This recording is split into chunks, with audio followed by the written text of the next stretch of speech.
नमस्कार मित्रांनो, भारतूस क्रिएटिव्हिटी चॅनलमध्ये आपले सर्वांचे स्वागत आहे. मित्रांनो, लहानांपासून मोठ्यांपर्यंत आपल्या लाडक्या गणपती बाप्पाची आतुरतेने वाट बघत असतात. यावर्षी 31 ऑगस्ट 2022 वार बुधवार या दिवशी गणपती बाप्पा विराजमान होणार आहेत. गणपती बाप्पाचे स्वागतासाठी सर्वच जण उत्सुक असतात. त्यासाठी सर्वत्रच लगबग देखील सुरू झालेली आहे.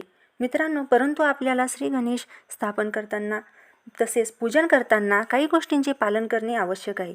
गणेशाची मूर्ती कशी असावी, त्यानंतर गणेशाची मूर्ती कोणत्या दिशेला ठेवावी, बाप्पाला घरी आणताना कोणते नियम पाळले पाहिजे, अशा अनेक प्रश्नांची उत्तरे आम्ही या व्हिडिओमधून देण्याचा प्रयत्न करीत आहोत. मित्रांनो, श्री गणेशाची मूर्ती आणत असताना आपल्या डोक्यामध्ये टोपी असलीच पाहिजे आणि गणपती आणायला जाताना सोबत ताम्हण, अक्षदा, गुलाल तसेच पांढरा मोठा रुमाल, जानवे, घंटी जरूर घेऊन जावे. जाण्यापूर्वी गणपतीचे आसन आणि जागा ठरवून जावे. गणपतीला जानवे घालावे, रुमालाने तोंड झाकावे. आपल्या मूर्तीवर कोणताही नकारात्मक प्रभाव पडू नये हा त्यामागचा उद्देश असतो. गणपतीचे तोंड समोर करून हातात घेऊन यावे. येताना एकाने घंटी वाजवावी आणि बाप्पाच्या नावाचा गजर करावा. गणपती आणणाऱ्याने शक्यतो पायात चप्पल घालू नये.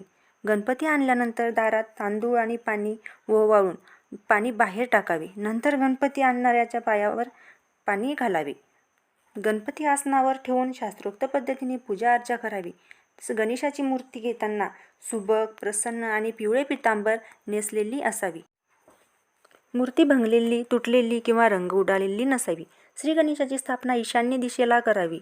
गणेशाच्या मूर्तीचे मुख पश्चिमेकडे असेल अशा पद्धतीने स्थापना करावी. गणेश मूर्ती ही 2 प्रकारची असते, एक डाव्या सोंडेचा गणपती आणि उजव्या सोंडेचा गणपती. म्हणूनच गणपतीची खरेदी करीत असताना एक गोष्ट लक्षात ठेवणे आवश्यक आहे. गणपतीची सोंड कधीही उजवीकडे नसावी. उजव्या सोंडेचे गणपती शक्यतो मंदिरातच असतात. डावीकडे सोंड असलेला गणपतीची मूर्ती आपण घरामध्ये ठेवावी. अशा प्रकारच्या गणपतीची पूजा करण्यासाठी प्राधान्य असते. बरेच जण पक्षावर बसलेले, प्राण्यावर बसलेली किंवा वाहनावर बसलेली गणेश मूर्ती आणत असतात. या मूर्त्या शास्त्रोक्त नाहीत. ह्या ज्याच्या त्याच्या भावनेचा भाग आहे. गणपती बाप्पाची मूर्ती शक्यतो बसलेली असावी.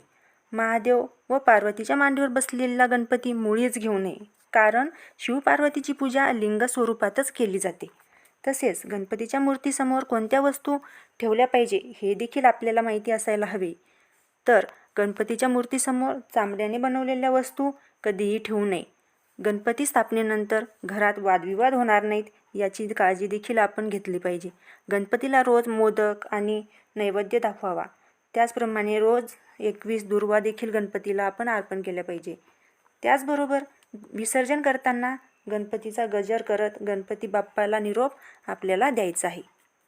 तर मित्रांनो, तुम्हाला जर माझी माहिती आवडली असेल तर माझ्या चॅनलला सबस्क्राईब करा, लाईक करा आणि जास्तीत जास्त शेअर करा. धन्यवाद.